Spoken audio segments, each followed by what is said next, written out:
आदरणीय प्यारी सत्संगी जी, प्यार से कहिए धन निरंकार जी। सत्संगी जी, एक बार की बात है, एक व्यक्ति अपने बच्चे के साथ, अपने बेटे के साथ वो गधा खरीदने गया और सत्संगी जी वो गधा खरीद कर ला रहा। तो सत्संगी जी जब वो गधे को खरीद कर ला रहा तो वो दोनों ही पैदल चल रहे।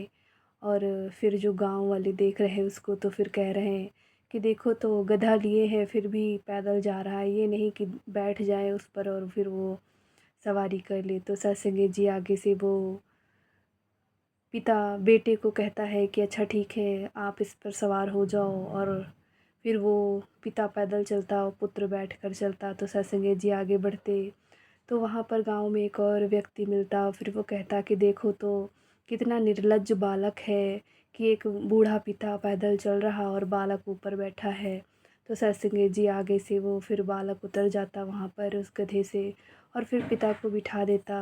तो सत्संगी जी आगे वो फिर बढ़ते तो आगे गांव में एक और व्यक्ति फिर कहता कि देखो तो बेचारा बालक कितना परेशान हो रहा है, कैसा पिता है ये कि अपने बालक को परेशान देख रहा है, फिर भी अपना तो गधे पे बैठ के आराम से जा रहा। तो सत्संगी जी आगे से फिर वो पिता भी उस पे से उतर जाता और फिर जब वो आगे बढ़ता तो दोनों ही पैदल जा रहे होते। तो आगे एक और व्यक्ति मिलता और कहता कि देखो तो कितना मूर्ख व्यक्ति है कि गधा साथ में है फिर भी पैदल चल रहा। तो सत्संगी जी फिर भाव यही समझ आया कि यदि हम मंतव्य की बात करें, बातों की बात करें तो सबका जो नज़रिया है वो अलग अलग।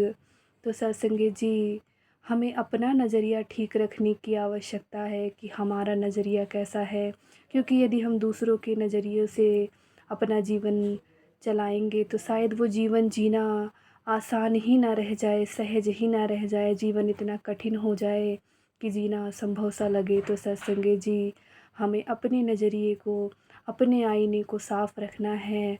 और सत्संगी जी जैसी सिखलाई सद्गुरु दे रहा कि ये जो मन का आंगन है इसको स्वच्छ करते रहें। और सत्संगी जी सद्गुरु जैसा चाह रहा वैसे जीवन को हम जीते चले जाएं। सत्संगी जी धन्यवाद।